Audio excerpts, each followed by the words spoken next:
નમસ્તે વિદ્યાર્થી મિત્રો, ધોરણ 10 ગણિત ચેપ્ટર નંબર 2 બહુપદી 6 માર્ક્સમાં તમારી પરીક્ષામાં પૂછાશે।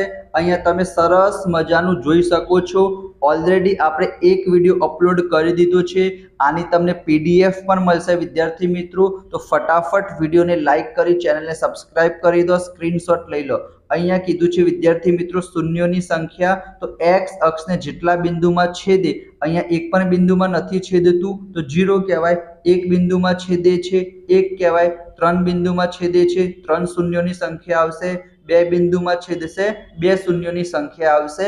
આ ઓલરેડી વિડિયો અપલોડ કરી દીધો છે વિદ્યાર્થી મિત્રો, એટલો ખાસ નથી, તમારી પરીક્ષામાં 1 માર્ક્સમાં પૂછાઈ શકે છે। આપણે એક્સ્ટ્રા ક્વેશ્ચન પણ કરાવવાના છીએ વિદ્યાર્થી મિત્રો। આજનો વિડિયો ખૂબ જ જરૂરી છે। જો તમે આજનો વિડિયો જોશો ને તો હું ગેરંટી સાથે કહું છું મિનિમમ તમારા 4 માર્ક્સ પાક્કા થઈ જશે। માર્ચ 2025 ના બોર્ડના પેપરમાં 100% 4 માર્ક્સનું મિનિમમ 4 માર્ક્સનું આજના વિડિયોમાંથી આવશે જ, કારણ કે મેં તમને હમણાં જ કીધું આ ચેપ્ટર કેટલા માર્ક્સનું છે, 6 માર્ક્સનું છે। વિભાગ બી માં 2 માર્ક્સના 2 પ્રશ્નો આવશે અને આ જ 2 પ્રશ્નો તમારી પરીક્ષામાં આવશે। તમને કીધું હશે દ્વિઘાત બહુપદીના શૂન્યો શોધો, અથવા તો તમને કીધું હશે કે શૂન્યો પણ શોધો અને સંબંધ પણ ચકાસો।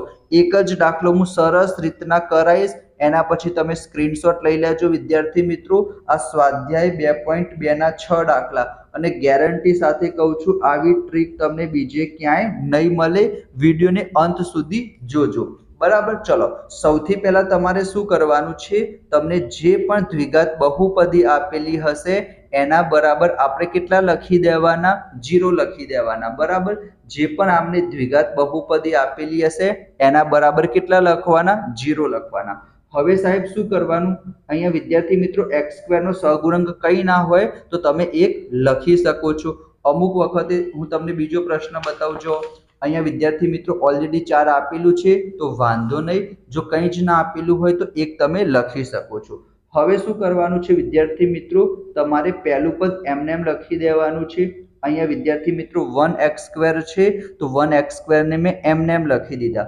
આ બીજું પદ છે વિદ્યાર્થી મિત્રો, એને આપણે સ્પ્લિટ કરવાનું છે તો થોડીક જગ્યા છોડી દઈશું, અને જે ત્રીજું પદ છે -8, એને વિદ્યાર્થી મિત્રો આપણે એમના એમ લખી દઈશું, પાછળ બરાબર 0 પણ આપણે એમના એમ કરી દઈશું। હું તમને ગેરંટી સાથે કહું છું વિદ્યાર્થી મિત્રો, જો તમારું જે સેકન્ડ સ્ટેપ છે, કયા નંબરનું વિદ્યાર્થી મિત્રો, જ્યાં બીજા નંબરનું સ્ટેપ છે એ મોસ્ટ ઇમ્પોર્ટન્ટ સ્ટેપ છે। જો બીજા નંબરનું સ્ટેપ તમને ખબર પડી ગઈ એનો મતલબ કે તમારા 4 માર્ક્સ પાક્કા થઈ જશે, તો ધ્યાનથી જોજો વિદ્યાર્થી મિત્રો। હવે તમારે શું કરવાનું છે, પહેલું પદ તમારે એમને એમ લખી દેવાનું છે, એના પછી જે તમારું અંતિમ પદ હશે ત્રીજા નંબરનું પદ એને પણ તમારે એમને એમ લખી દેવાનું છે।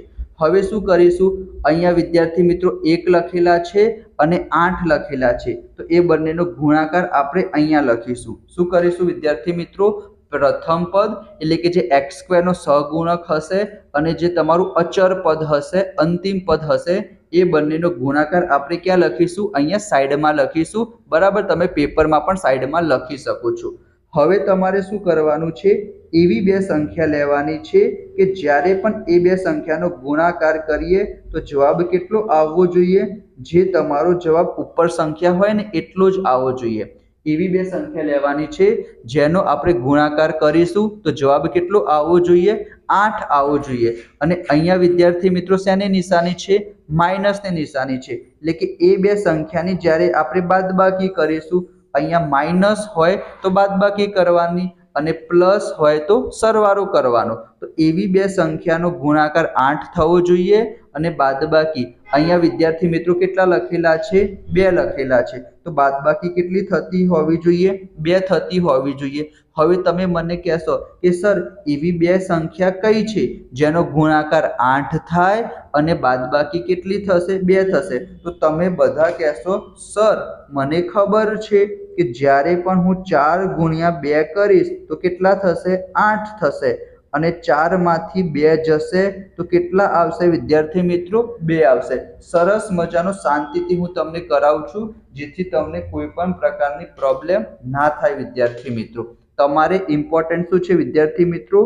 2 નંબરને શોધવા. આ જ સૌથી ઇમ્પોર્ટન્ટ છે વિદ્યાર્થી મિત્રો. બીજા નંબરનું સ્ટેપ શું કર્યું મેં તમને ખબર પડી ગઈ હશે. પ્રથમ પદ અને અંતિમ પદ બંનેનો ગુણાકાર કરવાનો, એના પછી તમારે શું કરવાનું છે? આ 2 સંખ્યા શોધવાની છે. બરાબર, આ 2 સંખ્યા મળી ગઈ એનો મતલબ તમારા 4 માર્ક્સ વિદ્યાર્થી મિત્રો પાક્કા. બરાબર, 6 ક્વેશ્ચન આપેલા છે. 6 ક્વેશ્ચન આપણે જોઈશું ને તો તમારો અડધો માર્ક્સ પણ વિદ્યાર્થી મિત્રો નહીં કપાય. હવે તમારે શું કરવાનું છે વિદ્યાર્થી મિત્રો? આ બંનેમાંથી મોટી સંખ્યા કઈ છે? તમે કહેશો સર 4 મોટા છે, તો સૌથી પહેલા આપણે અહીંયા કઈ સંખ્યા લખવાની? મોટી સંખ્યા લખવાની. એના પછી કઈ સંખ્યા લખવાની? નાની સંખ્યા લખવાની. સાહેબ હવે શું કરવાનું? તો અહીંયા વિદ્યાર્થી મિત્રો આપણી પાસે x ચલ આપેલો છે તો બંને બાજુ શું લખી દઈશું? x લખી દઈશું. સાહેબ હવે શું કરવાનું? નિશાની માટે આપણે શું કરીશું વિદ્યાર્થી મિત્રો? એ પણ બહુ જ સહેલું છે. અહીંયા વિદ્યાર્થી મિત્રો માઇનસ છે તો અહીંયા પણ તમારે શું કરવાનું છે? માઇનસ કરવાનું છે.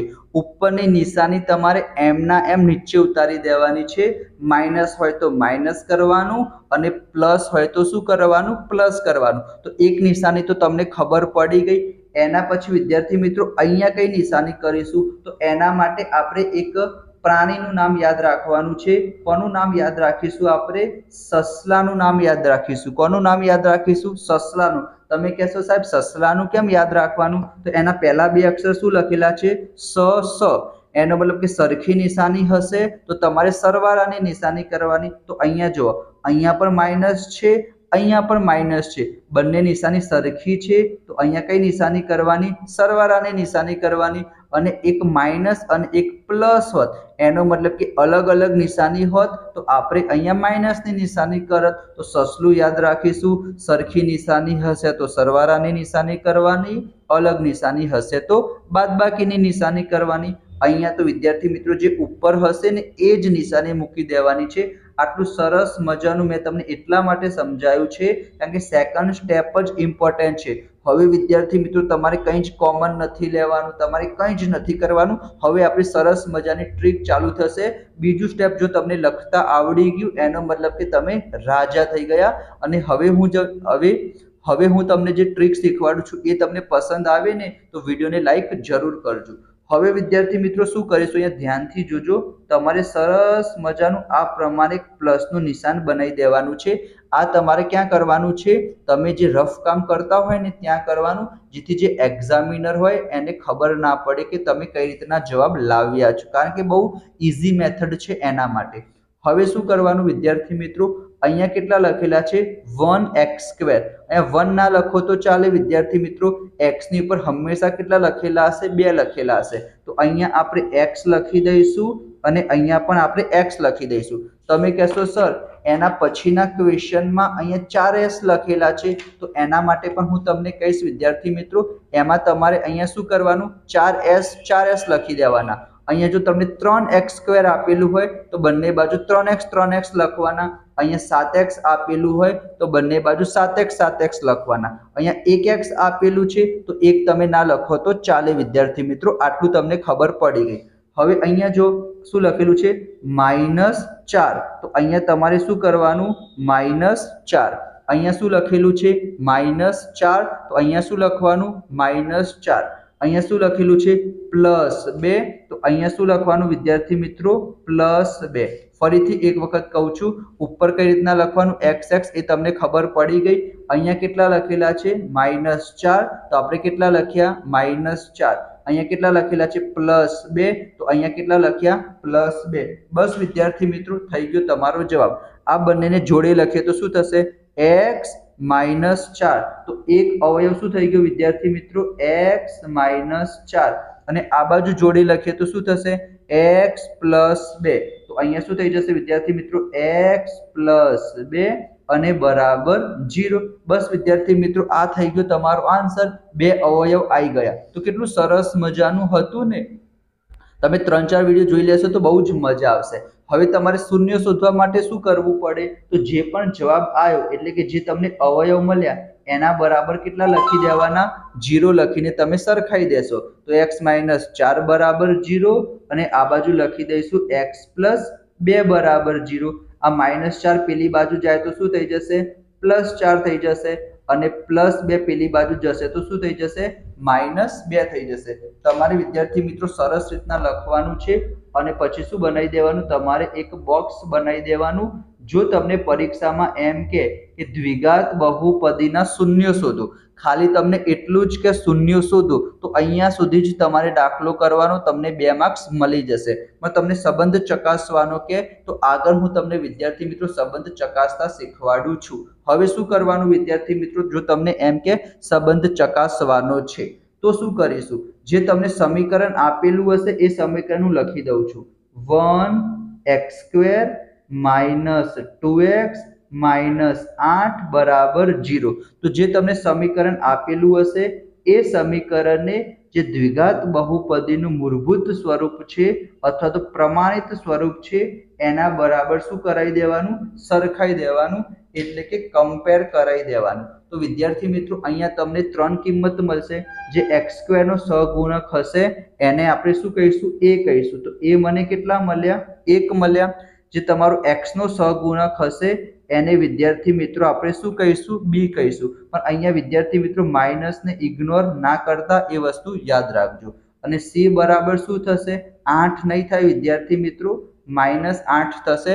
એને ઇગ્નોર આપણે નથી કરવાનો. હવે શું કરવાનું છે વિદ્યાર્થી મિત્રો? શૂન્યનો સરવાળો અને શૂન્યનો ગુણાકાર કરવાનો. તો અહીંયા હું લખું છું વિદ્યાર્થી મિત્રો કે શૂન્યનો સૌથી પહેલા આપણે શું કરીએ? સરવાળો કરીએ. શૂન્યનો સરવાળો. શૂન્યનો સરવાળો એટલે શું થશે વિદ્યાર્થી મિત્રો? તમે એને આલ્ફા પ્લસ બીટા પણ કહી શકો છો. અને એનો જવાબ કેટલો આવશે? -b/a બરાબર આવશે. આ તમારે યાદ રાખવાનું છે. 1 માર્ક્સમાં હેતુલક્ષીમાં પૂછાઈ શકે છે. આલ્ફા અને બીટા શું છે? તો આ જે કિંમત મળી ને વિદ્યાર્થી મિત્રો, એકને આલ્ફા કહીશું અને એકને બીટા કહીશું. તો બંનેનો શું કરવાનો છે? સરવાળો. તો 4 લઈ લઈએ, એના પછી પ્લસ અને બીટા કેટલા આપેલા છે? -2. તો અહીંયા જવાબ શું થશે વિદ્યાર્થી મિત્રો? અહીંયા મારી પાસે જગ્યા થોડીક ઓછી છે બરાબર, એના માટે 4 માંથી 2 જશે તો જવાબ કેટલો આવશે? 2 આવશે. અહીંયા જોવા જઈએ આ માઇનસ છે વિદ્યાર્થી મિત્રો, એ માઇનસને મેં એમના એમ કરી દીધું છે. એના પછી b બરાબર કેટલા છે? -2. તો b ની જગ્યાએ મેં -2 મૂક્યા. ખબર પડી? 2 માઇનસ કઈ રીતના આયા? 1 માઇનસ તો આ સૂત્રનું છે અને 1 માઇનસ જે આપણી b ની કિંમત છે એનું છે. અને a બરાબર કેટલા છે? 1. તો માઇનસ માઇનસ પ્લસ થઈ જશે. તો આનો જવાબ પણ કેટલો આવ્યો? 2/1. અને અહીંયા પણ વિદ્યાર્થી મિત્રો જવાબ કેટલો આવ્યો? 2 આવ્યો. તો બંને સરખા આવવા જોઈએ. તો આ શું થઈ ગયું વિદ્યાર્થી મિત્રો? શૂન્યનો સરવાળો થઈ ગયો. એ જ પ્રમાણે આપણે શું કરવાનું છે? શૂન્યનો ગુણાકાર કરવાનો છે. તો અહીંયા લખવાનું કે શૂન્યનો ગુણાકાર. ગુણાકાર એનો મતલબ શું થશે વિદ્યાર્થી મિત્રો? Alpha into beta.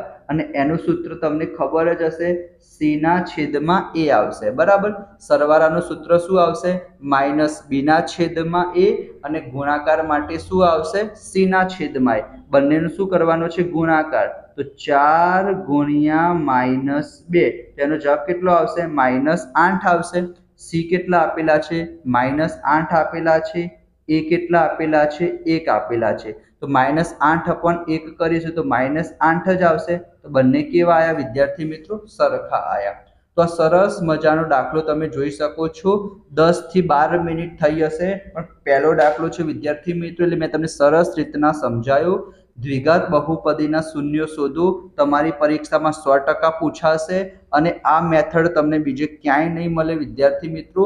જો તમને એમ કે શૂન્ય શોધો તો તમારે અહીંયા સુધી જ દાખલો ગણવાનો છે. પણ જો પરીક્ષામાં પૂછાય કે શૂન્યો અને સહગુણક વચ્ચે સંબંધ ચકાસો, તો તમારે વિદ્યાર્થી મિત્રો જે તમને સમીકરણ આપેલું હશે, દ્વિઘાત બહુપદી આપેલી હશે, એને તમારે ax² + bx + c બરાબર 0 એના સાથે સરખાવવાની. તો તમને a, b અને c ની કિંમત મળશે.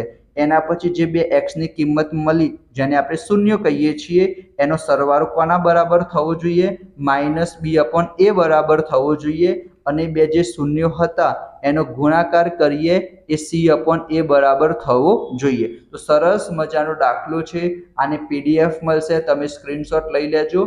હવે વિદ્યાર્થી મિત્રો બીજો દાખલો આપણે બીજા ભાગમાં જોઈશું. વિદ્યાર્થી મિત્રો થોડીક સ્પીડમાં જોઈશું, બરાબર. થોડુંક નવી વસ્તુ પણ તમને શીખવા મળશે. તો ફટાફટ વિડીયોને લાઈક કરી ચેનલને સબસ્ક્રાઇબ જરૂર કરજો. Thank you so much.